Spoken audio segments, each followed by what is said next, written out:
9월 23일 화요일 경건의 시간을 갖도록 하겠습니다. 기도하겠습니다. 저희의 삶의 유일한 구원자 되신 하나님, 오늘도 저희를 주님의 말씀 앞으로 인도해 주시니 감사합니다. 이 시간 저희에게 주님의 진리를 사모하는 마음을 허락하여 주셔서 오직 주님의 말씀 속에 있는 참된 진리만을 갈망하게 하옵소서. 성령 하나님, 저희에게 겸손한 마음을 주사 저희의 죄와 어리석음을 직면하게 하시고 오직 주님만이 저희 삶의 유일한 의미가 되심을 고백하는 은혜를 허락하여 주옵소서. 예수 그리스도의 이름으로 기도드립니다. 아멘.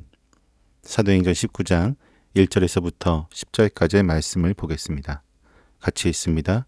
아볼로가 고린도에 있는 동안에 바울은 높은 지역들을 거쳐서 에베소에 이르렀다. 거기서 그는 몇몇 제자를 만나서 여러분은 믿을 때에 성령을 받았습니까? 하고 물었다. 그들은 우리는 성령이 있다는 말을 들어보지도 못하였습니다. 하고 대답하였다. 바울이 다시 물었다. 그러면 여러분은 무슨 세례를 받았습니까? 그들이 요한의 세례를 받았습니다. 하고 대답하니 바울이 말하였다. 요한은 백성들에게 자기 뒤에 오시는 이 곧 예수를 믿으라고 말하면서 회개의 세례를 주었습니다.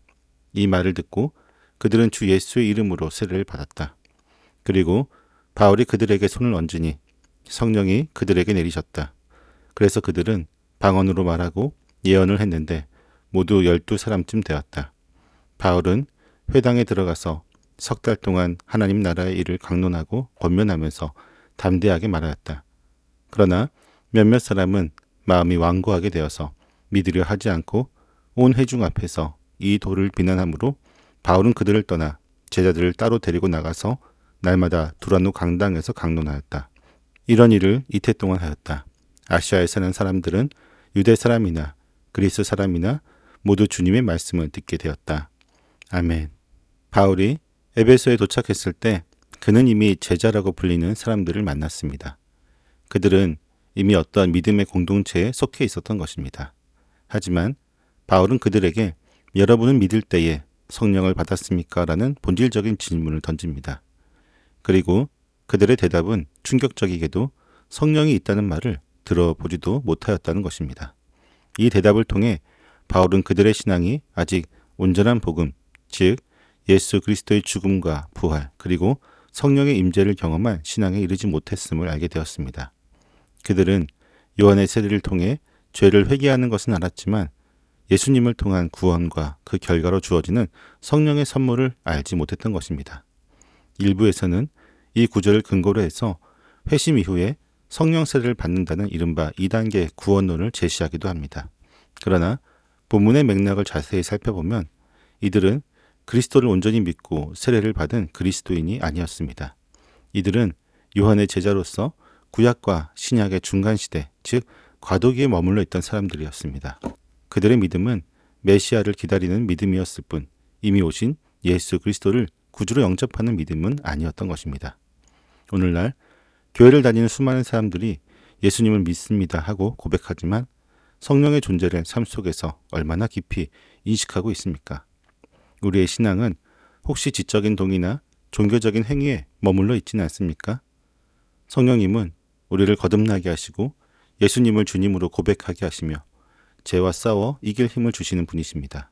때문에 우리는 매 순간 성령 충만함을 구하며 성령님께서 우리의 삶을 온전히 인도하시도록 기도해야 합니다. 그리하여 우리의 삶에서 성령님을 통한 믿음의 열매가 맺어야 합니다. 바울은 그들이 받은 세례가 무엇인지 물었고 그들은 세례 요한의 세례라고 대답했습니다.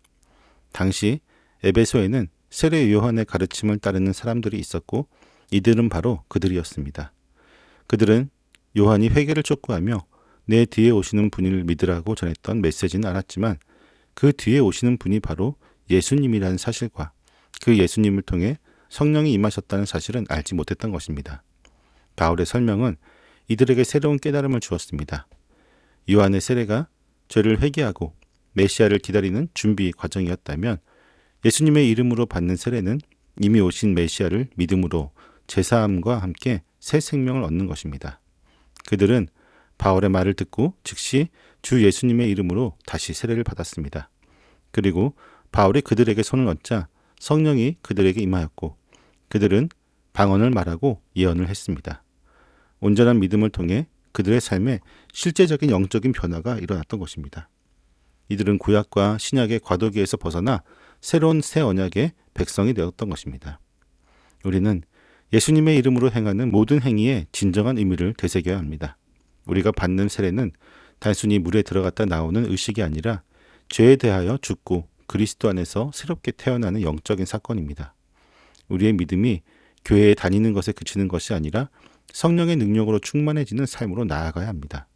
성령님께서는 우리에게 죄를 이길 힘을 주시고 하나님의 뜻을 분별하게 하시며 복음을 증거할 담대함을 주십니다. 우리의 삶이 성령의 인도하심을 받는 삶이 될 때 매일의 삶 속에서 성령의 역사를 경험하게 될 것입니다. 바울은 에베소에서 석 달 동안 담대하게 하나님 나라의 복음을 전했습니다. 유대인 중심의 회당에서 복음을 전하는 것은 그의 오랜 선교 정책이었습니다. 처음에는 호의적이었던 에베소의 유대인들 중 일부는 마음이 완고해져서 믿지 않으려 하였고 심지어 복음을 비난했습니다. 하지만 바울은 좌절하거나 논쟁에 휩쓸리지 않았습니다. 그는 그들을 떠나 제자들을 따로 데리고 나갔고 두라노 서원이라는 곳에서 날마다 복음을 전했습니다. 그는 익숙한 회당을 떠나 유대인과 헬라인 모두에게 열려있는 새로운 장소로 나아갔던 것입니다.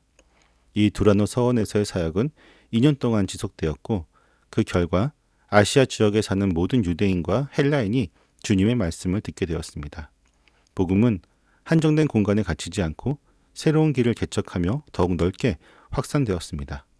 예수 그리스도의 복음은 세상의 어떤 방해에도 멈추지 않고 오히려 새로운 방향을 찾아 나서는 생명력을 가지고 있음을 보여줍니다. 오늘 본문은 복음이 어떻게 생명력 있게 확산되는지를 보여주는 세 가지 중요한 교훈을 전하고 있습니다. 첫째는 참된 믿음은 성령의 내주하심을 동반한다는 것입니다. 우리의 신앙은 단순히 지식이나 행위에 머물러 있는 것이 아니라 성령의 임재를 경험하는 살아있는 관계여야 합니다. 둘째는 복음은 회개를 넘어 새로운 생명을 선사한다는 것입니다. 요한의 세례가 회개의 시작이라면 예수님의 이름으로 받는 세례는 죄사함과 영생이라는 복음의 온전한 열매를 맺게 합니다. 셋째로 복음은 어떤 장애물에도 멈추지 않고 새로운 길을 개척한다는 것입니다. 복음 전파의 길이 막힐 때 우리는 주님을 신뢰하며 새로운 방법을 찾아야 할 것입니다. 바울의 시대와 마찬가지로 오늘날에도 복음을 반대하는 사람들은 여전히 너무나도 많이 있습니다. 때문에 복음을 전하기 어려운 환경에 놓이는 것도 너무나 당연합니다. 하지만 우리가 기억해야 할 것은 복음의 능력은 사람의 지혜나 노력에 달려있는 것이 아니라 오직 성령의 역사에 달려있다는 것입니다. 우리에게 필요한 것은 성령 충만함을 구하는 간절한 기도와 바울처럼 두라노 서원과 같은 새로운 길을 찾아 나서는 용기입니다.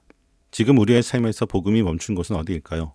가족, 직장, 학교 혹은 친구 관계에서 복음의 문이 닫힌 것 같다고 느끼고 있습니까?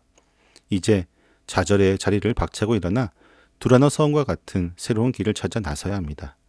성령의 도우심을 구하고 새로운 방식으로 복음을 전할 용기를 가지십시오.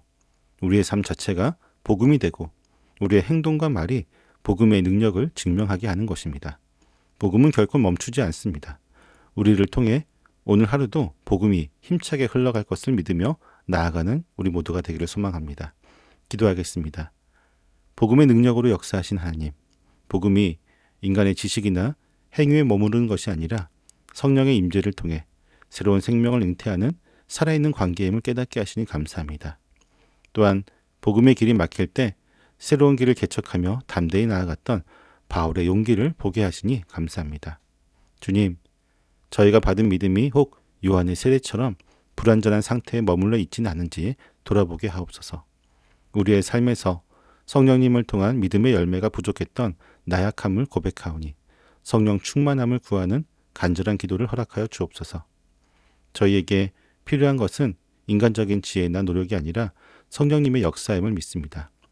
저희가 복음을 전하기 어려운 환경에 놓일지라도 바울처럼 두라노 서원과 같은 새로운 길을 찾아 나서는 용기를 주옵소서.